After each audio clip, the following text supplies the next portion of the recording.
Costco has built an empire selling products in bulk to shoppers who come to its stores, and it hasn't felt much pressure to move that business online until recently.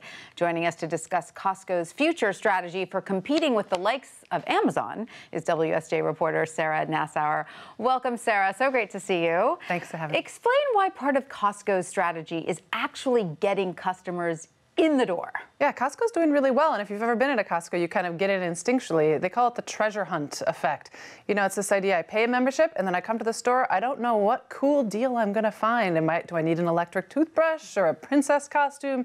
They rotate their products pretty frequently through the store to get you interested. And shoppers really do get interested. My mother-in-law is obsessed with Costco, buys everything there. So what is happening to shoppers, though? Increasingly, they are buying in bulk online in new ways. Is that right? Yeah, you know, more and more. So right now, Costco sells some things online, but they're definitely not a leader in that space. And there's more and more people pointing out, hey, people are willing to buy 24 rolls of toilet paper online and have it shipped to their house. You know, they're willing to buy more and more of what you sell.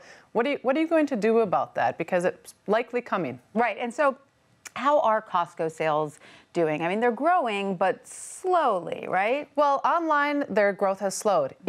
Overall, they're doing well, which is why they can kind of play this game of, we'd rather get you in the store. That seems to be working. You know, why would we change anything? Right. So it works for them now, but when you look ahead, and when market forecasters look ahead, and when Costco executives themselves look ahead, they can see trouble brewing because Amazon is trucking more in bulk sales. They have new competitors from places like Box.com, right? So what do they tell you? What do executives tell you is their long-term? They say, you know, this is our plan. We are intentionally late to the game because what we're doing is working, but we know there's things we could be doing and should be doing. So, you know, you see quarter by quarter, they always get a question from analysts like, what about Amazon? What about Boxed? What are you going to do more online?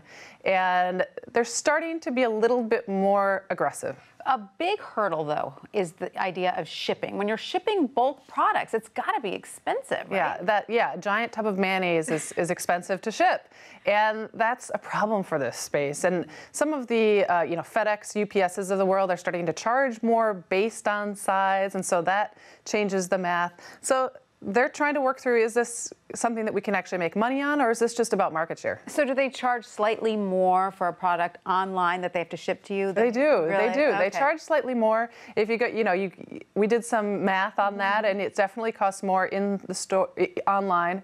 And they also are going to sell maybe a 2-pack instead of just a 1 to get the total dollar amount that you're paying up a little bit more. So they're trying to figure that out. Figure it out. And of course, like you said, it's not like they don't have an online presence at all. It's just that it's, only about 4% of their $119 billion annual revenue? That's right. It's about 4% of sales, and it's also, you see their growth slowing down a little bit at a time when Amazon, Walmart, some other folks, their online growth is still growing at a pretty high clip. Well, I know that Costco certainly has a lot of very loyal shoppers out there still. So if they can get those people to move online, then they might have it made. Well, Sarah Nassauer, thank you so much for that. Thank you for having me.